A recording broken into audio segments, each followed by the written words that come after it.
श्री गुरुदेव दत्त. आपल्या सर्वांचे आपल्या चॅनलमध्ये स्वागत आहे. मी गुरुचरित्राचे पारायण सोमवारी स्टार्ट केले होते, तर आज आहे रविवार. आज आहे विश्राम गुरुचरित्राला, म्हणजे आज पारायणाची समाप्ती आहे. तर आत्ता वाजले आहेत 11 आणि मी सकाळचं थोडंसं काम आवरून 10 वाजता बसले होते आणि 49 पर्यंत अध्याय माझे वाचन झालेले आहेत. बघा, खूप सुंदर आहे गुरुचरित्र. आणि आज जेव्हा विश्राम असतो ना गुरुचरित्राला किंवा कोणत्याही पोथीला, तर मला खूप मनातून अशी हुरहुर वाटते, कारण की माणूस जो आहे तो खूप बिझी झालेला आहे आणि त्या बिझी शेड्यूलमधूनही मला जेवढं पॉसिबल होईल तेवढं मी पारायण लावत असते किंवा नामजप करत असते.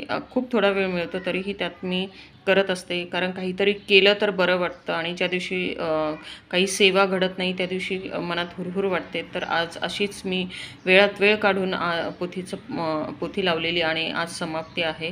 पण अतिशय हुरहुर वाटत आहे की आता समाप्ती आहे. तर मला जायचं आहे माझ्या माहेरी, कारण माझी मुलगी तिथे गेलेली आहे आणि मला तिला घ्यायला जायचं आहे. आणि मी आता आवरणार आहे पटकन आणि बाकीचं जे काही शूट आहे ते तुम्हाला दाखवेलच. आज पोलिओचा डोस द्यायचा होता मुलीला, त्यामुळे मी मुलीला जी गावातली माझ्या अंगणवाडी आहे, आरोग्य केंद्र आहे, तिथे घेऊन आले होते. आणि बघा, तिथे आरोग्य केंद्राच्या जवळच एक खूप सुंदरसं असं मोठं लिंबाचं झाड आहे. आणि तिथे माझ्या मुलीने हट्ट केला की तिला झोका खेळायचा. ॲक्च्युली मलाही मनातून हट्ट झाला की मीही खेळावं. तुम्हाला दाखवेलच, मीही झोका खेळली आणि मुलीला छानपैकी तिथला मुलगी आहे ती झोका देत आहे.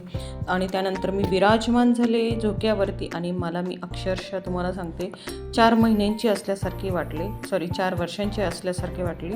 आणि खूप एन्जॉय केला मी तो झोका. बिचारा तुटला नाही, हे बरं झालं. आणि त्यानंतर मग मी असंच आनंदाच्या याच्यामध्ये, म्हणजे आठवणींमध्ये, माझ्या जुन्या आठवणींमध्ये मी गाडीवरती बसले. गाडीवरती तुम्ही बघितलं असेल की बेसनपीठ भरपूर होतं. मला हॉटेल्समध्ये डिलिव्हरी द्यायची होती आणि मग मी हॉटेल्समध्ये बेसनपिठाच्या डिलिव्हरी दिल्या. त्यानंतर मी गेले एका किराणाच्या दुकानात. मला घ्यायचं होतं थोडंसं सामान. मी ते सामान घेतलं आणि रस्त्याने जाताना मला रेणुका मातेचं मंदिर लागलं. तिथे मी दर्शन घेतलं.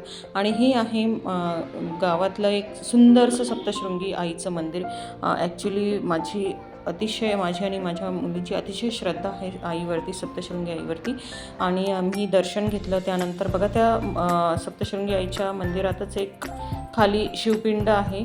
ती पिंड अतिशय सुंदर आहे आणि त्या पिंडीला जाण्यासाठी खालून जावं लागतं, म्हणजे मंदिराच्या सप्तशृंगी आईच्या खालून गाभाऱ्यातून जावं लागतं. आणि माहेरी जाताना खूप सुंदर आहे एरिया माझा ॲक्च्युली आईच्या गावचा.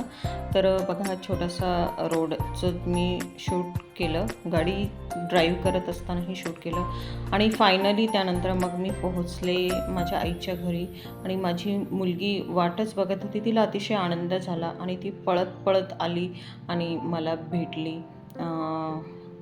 खरंच मुली खूप सुंदर असतात.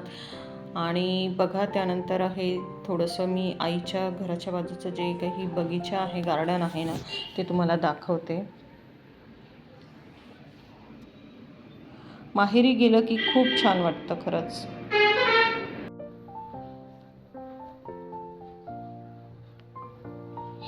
हे आहे जास्वंदाचं फूल. खूप मोठं फूल आहे ते, छानसं फुलतं.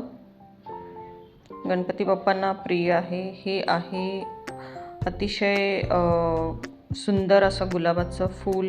हे जास्वंदाचं फूल आहे. कलर किती छान आहे ना पानांचा, एकदम हिरवा हिरवा. हे आहेत चाफ्याची फुलं. चिकूचं झाड आहे ते.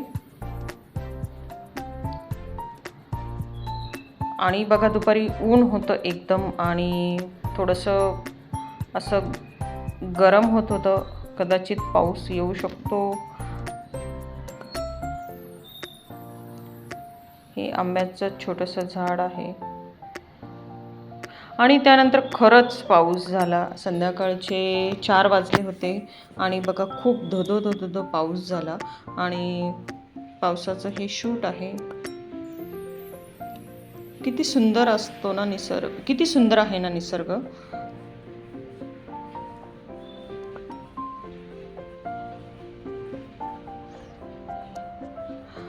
आणि अशाच प्रकारे मस्त पावसाचा एन्जॉय घेत त्यानंतर मी माझ्या सासरी गेले. तर व्हिडिओ तुम्हाला जर आवडत असेल तर चॅनलला नक्की सबस्क्राईब करा, लाईक करा, शेअर करा. भेटूयात पुढच्या व्हिडिओमध्ये. तोपर्यंत आनंदी राहा आणि देवाचं नाव घेत राहा. आणि हो, पाऊस बघता बघता चॅनलला नक्की सबस्क्राईब करा, विसरू नका चॅनलला सबस्क्राईब करायला. भेटूयात पुढच्या व्हिडिओमध्ये. तोपर्यंत टेक केअर, बाय.